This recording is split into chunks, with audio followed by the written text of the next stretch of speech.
account. Need no pennies to make the fan proud. They see that we winning, they asking us out. They paying a figure to figure it out. In them KBH, yeah, we do this for the king. I love God, but I don't play. Don't want beef like Chick-fil-A. In my bubble, in my space, I'ma ball like NBA. Y'all just do this for the pay. Dog, we do this every day. Now, yeah. This not my kingdom. This not my kingdom. No, this is his. Don't live for myself.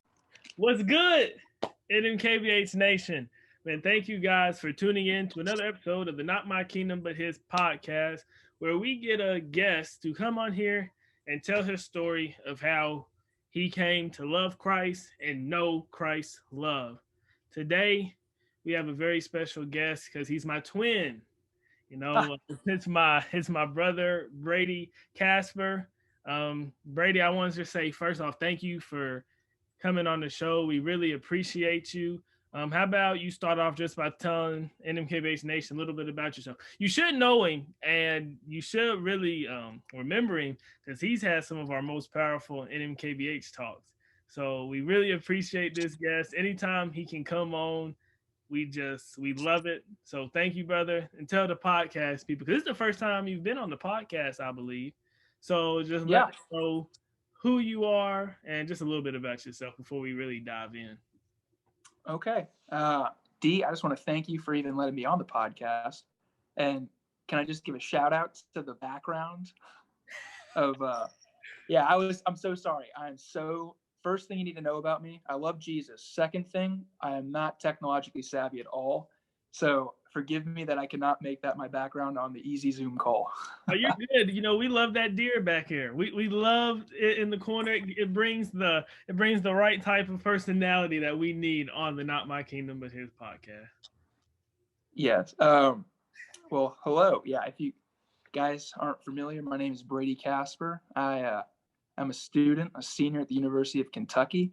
And that behind me is, if you can see him, is my roommate, Justin Colvin's deer. His name is Bruce. He is our third roommate, just for clarification and context. But yeah, just something really simple. I am affiliated a little bit with the campus ministry CSF, church here, Commonwealth City Church, headed by Andrew Eaton and Kurt Vernon.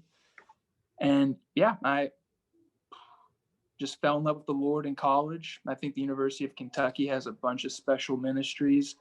I met D, my twin, my dear brother in Christ, in college, my freshman year.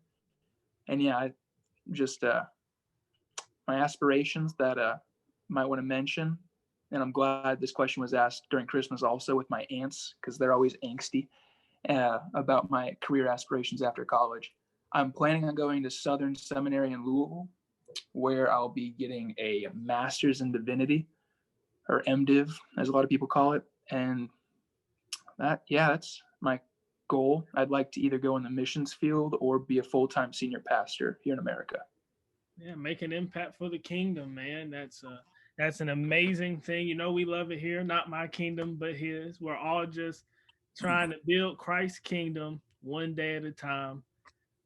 Like I said, I truly appreciate you, brother. You mean a lot to me.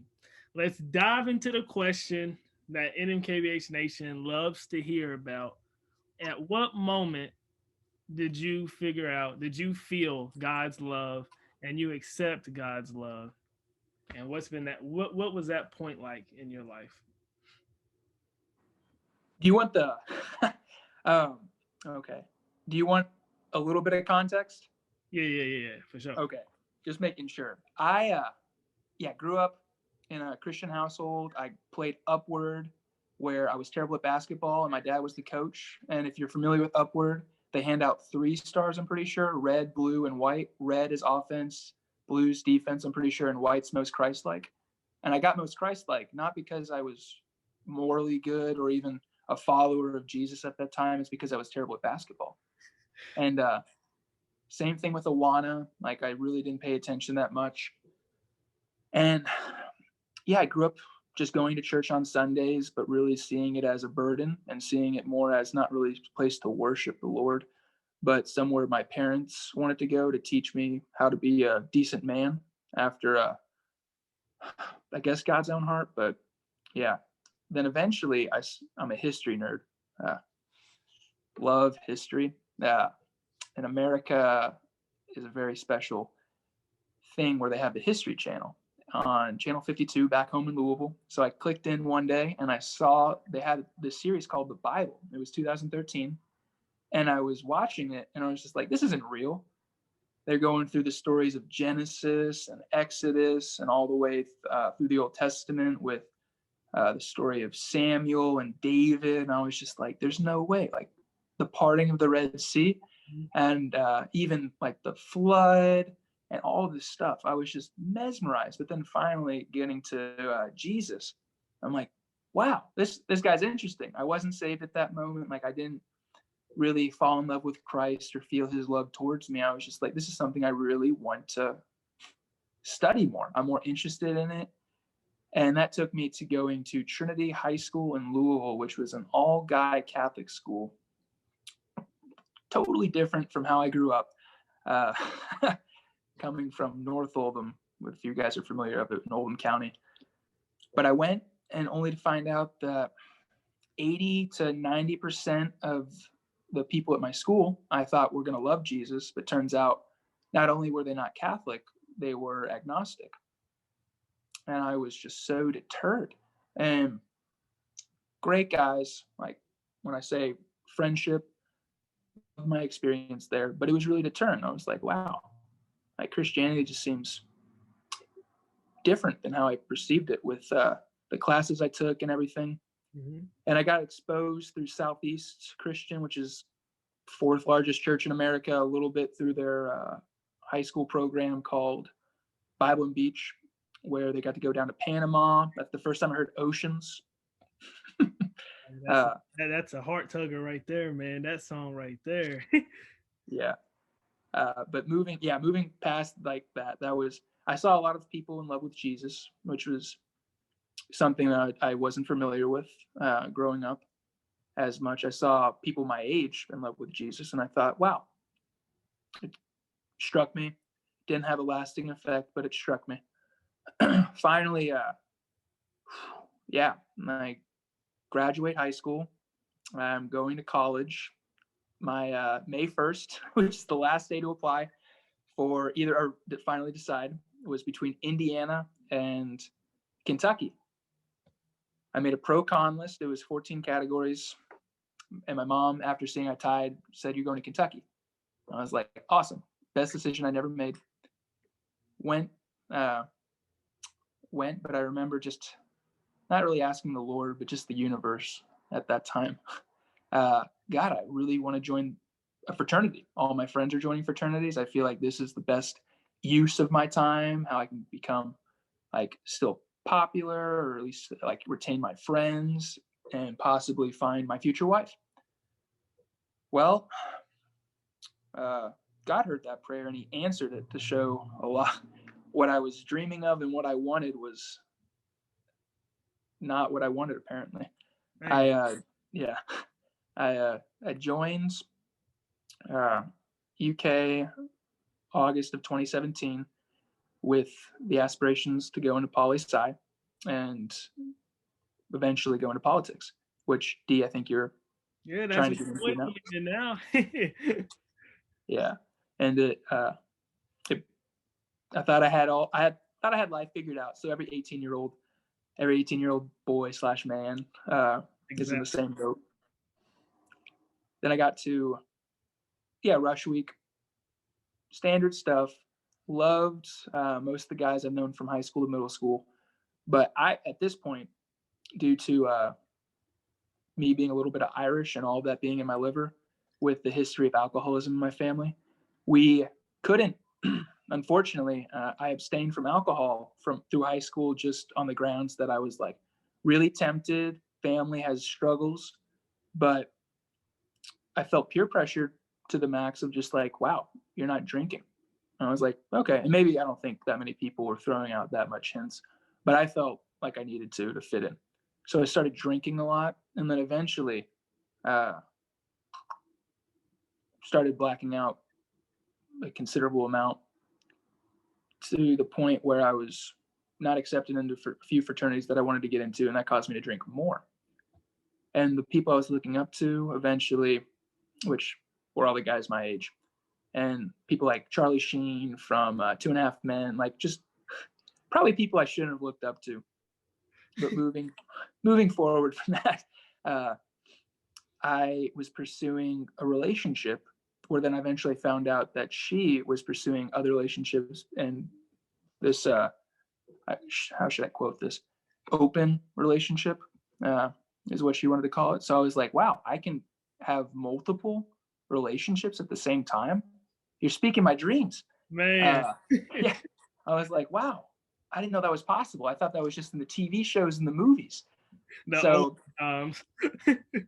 What'd you say? I said the olden times. or in Utah. The more, but yeah, I was just blown away. I'm like, wow, okay. So I was trying to pursue, I think within 3-month period, 7 relationships, and I don't use a calendar for school, let alone that. So that fizzled out quick.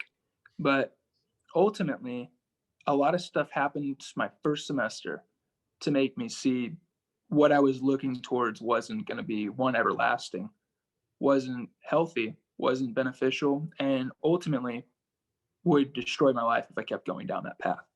And the first thing happened September. That September, late in the year, a good friend of mine got sexually assaulted by, I don't know the exact person, but she was raped by a group of people that I've known from my past. I knew every guy in the fraternity, so it was bound to be one of them.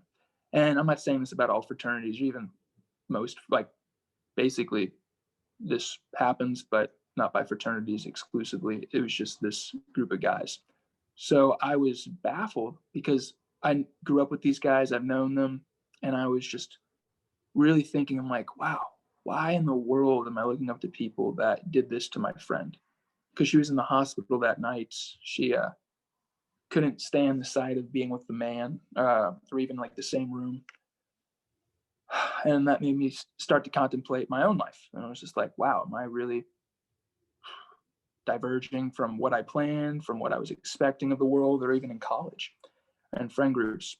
Then eventually, about a month later, I set a record in Dojo Hall, and that's Donovan and Johnson, if anyone knows where that is on campus, where I got alcohol, $500 worth of alcohol in a pink bag that someone gave me, and I got caught with that by the police.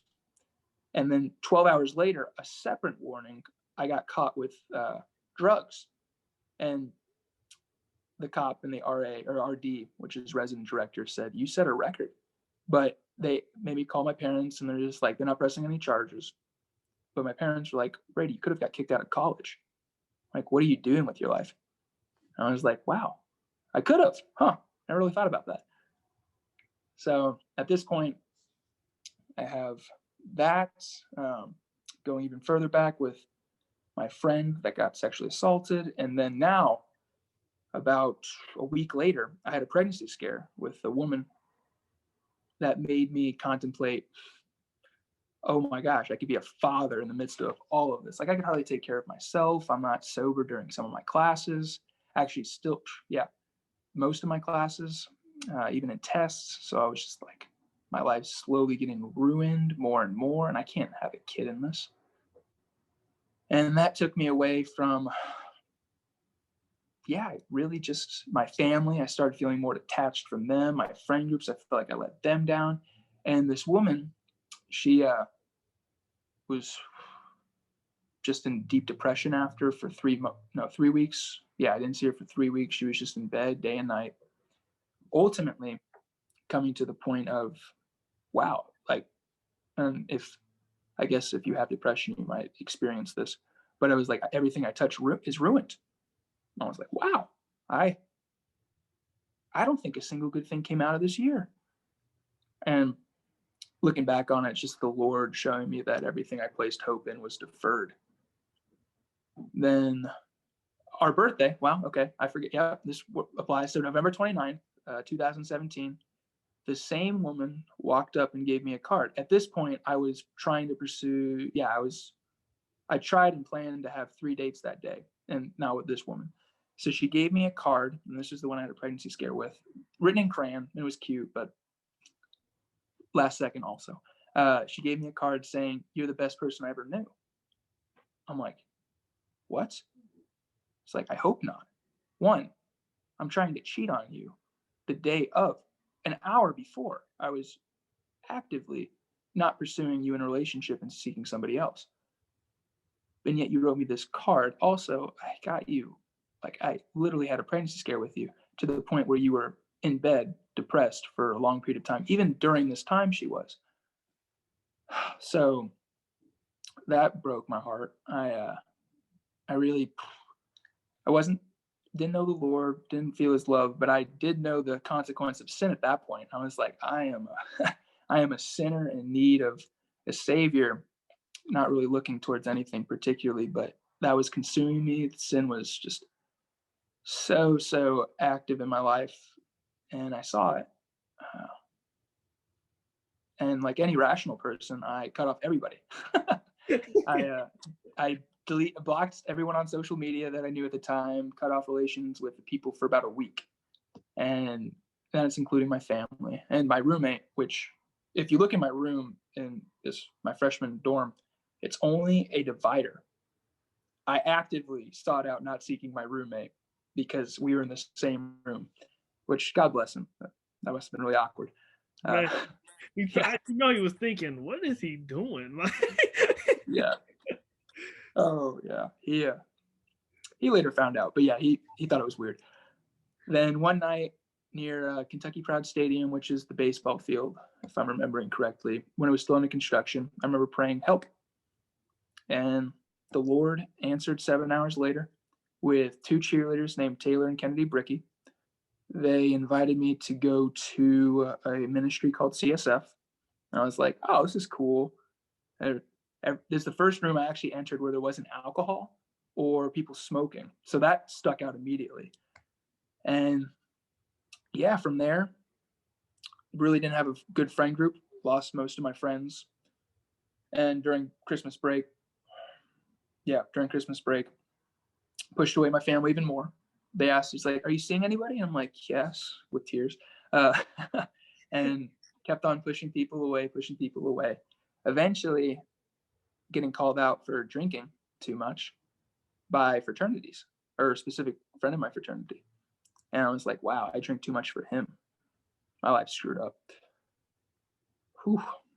Contemplating that, I lost everybody. Then Dee's roommate, Camden Cunningham, and a few other people invited me to go to a retreat in Gatlinburg. I went on that, not really expecting much, just trying to get away from Lexington. And yeah, the Lord radically changed my life that Saturday night with just a man named Aaron Trejo sharing the gospel with me right during communion. And then right after that, just contemplating what he said and a few others, seeing people actively in love with Christ. And I was just praying, wow, Lord, I want that. And from there on out, God drastically changed the direction of my life. I went back to Lexington. God let me see and witness to a man named Brian Vance that following day, and he gave his life to Christ. And I was just like, whoa, God, you can save everybody. Then, yeah, eventually wanting to get baptized, and that happened April 25th. But yeah, the Lord radically changed me out of that, and haven't really looked back since. Yeah, man. One thing, there's many things that you can take away from your story. But one thing that I love is just how you can see how the Lord covers you even before you choose him, before you even know it. Just like with all the things that you said you had gotten into with a pregnancy scare and getting caught by the RD with drugs and the different alcohol, and you could have been kicked out of school. And all that stuff, God covered you. because he knew that he had another plan for you, and it was just a matter of time before his plan would come into fruition. And I'm not saying if you did get kicked out, there wouldn't have been another way, because God's plans is always gonna come to fold. Like, God's in ultimate control. We don't have enough power to change what God's gonna do. But to Mm. just see how he covered you in all of that to get you ultimately to where you're at is just something that I believe can give hope to everybody, to let them know that no matter if you've chosen Christ yet or not, before you know he loves you, before you feel his love, before you choose to love him back, he's covering you because he has something special for you. It's just a matter of time for it to come into fruition. Mm. Man, so since that, kind of what has your life looked like after that? So you mentioned how you witnessed to Brian Vance, and that was one of the things. You got baptized in April of that year. Since then, since those moments, what does your life kind of look like, and how have you really showed God's love through your life? Yeah, since April I got baptized, April 5th, and then a man by the name of Tibor Burdett came into my life shortly before April 5th, and he decided to get baptized. Um, and he got saved, I think, or he would say in a text when I had the flu, I'm on fire. And I was like, what? I was like, I got really scared for him. I thought he was in an actual fire. But no, the Lord has saved him. So just witnessing and seeing what the Lord did in Tibor's life.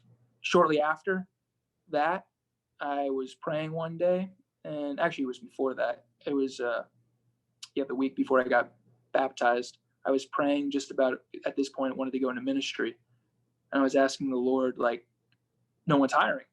Can I please, like, I would like to have a job. Like, if this is your will for my life, if this is something that you really earnestly desire in me, if this is a gifting that you've given me. So the Lord did something miraculous. About 30 minutes after that, I went over to a local church. I prayed for the congregation before Easter, and they hired me in the youth ministry department. I was like, okay, cool. So I got to work with St. John's United Methodist, which are just a bunch of saints. I love them. They, yeah, oh man, those kids are special. They, yeah, I got to work with them for 2 years over the summers. Then ministry, yeah, God's put a lot of things in my path. I think it was a local ministry that I got to talk to on Wednesdays with, and I'm not an eloquent speaker at this point, to say the least, or even now, but really back then, I got to go in front of homeless people and talk about Jesus. And that was very humbling because they seemed like they had a better connection to Jesus and knew more about the Lord and their sufferings than I ever could and where I come from. And yeah, just really them witnessing to me about the love of God uh, was phenomenal through Lighthouse Ministries. Moving from there, yeah, just really, I guess, recently, the past year, contemplating prayer and how, even from like my testimony that I've shared, like one word, help, and how God answered it in a miraculous way, all the way to praying for someone's salvation or healing, or God just to work the miraculous in someone's lives. It happens every day. Every breath we take is a miracle. So just asking the Lord and seeking his face and realizing that the best gift is to seek his face and that he answers, and that Psalm 65, that he hears us. So yeah, prayer was opened up to me. But yeah, that, I'm trying to think, that those are the highlights. Besides, yeah, a local ministry that I'm trying to start up called UK Pray, where we're praying for every single student, every single person on the University of Kentucky's campus by name, in hopes that God will do the miraculous and save them and bring them closer to himself. Man, that's powerful because that gives people hope that you don't even know who Jesus is have people praying for them on their behalf. That's something that's just gonna be so powerful, and there's gonna be a shift on UK's campus because of that. Because there's no way if you pray for everybody, lives are going to be changed. Lives are going to be won over to Christ, and his kingdom will be continually built. So I admire that, man. Last question I have for you before we wrap it up for today. If you could tell young Brady one thing, what would it be? Uh, I'm going to use the basic graduation verse, Jeremiah 29:11. For I know the plans I have for you, says the Lord, plans to prosper you. And that I would explain it and say, yes, they're to prosper. The Lord is our great shepherd that guides his sheep, but also the plans that he has for you might not be in the quote unquote prosperity of your life. It'll be in the prosperity of eternity. Just looking at my life, just like you might not be the richest man, you might not be even the most handsome or the most blessed, quote unquote, in that sense, but eternally, you will be with him in paradise and strain towards the goal and don't lose your first love, as John's warning is for one of the churches in Revelation. Man, that's powerful. That's powerful. Your young self would appreciate it, and I know the rest of NMKBH Nation appreciates it. Just want to thank you one more time for coming on to the Not My Kingdom But His podcast. We really appreciate anytime we can get you on as a guest here at NMKBH. We appreciate you. I love you, brother, and I just can't wait to see what God continues to do in your life, man. You got any last words you want to share with us? Yeah, 2021. God bless. I'm assuming most of your audience is America, if not regionally in local Kentucky. So yeah, just encourage during this time, during this season of winter, just to seek the Lord and his presence and realize that it's not our kingdom, but his. Man, thank you, brother. NMKBH Nation, you know what time it is? It's time for our challenge. So in the early parts of Brady's story, one of the themes that I got out of it was that our God covers us before we even realize it, before we even acknowledge him, before we even choose him. What aspects of your life, when you look back, can you look and say, wow, God covered me before I even was thinking about loving him back, but he still was there covering me? What moments in your life did you know that God was covering you? That wraps up another episode of the Not My Kingdom But His podcast. We appreciate you, NMKBH Nation. We appreciate you, Brady, for sharing your heart and being so real with NMKBH Nation. We'll see you all next week. NMKBH out.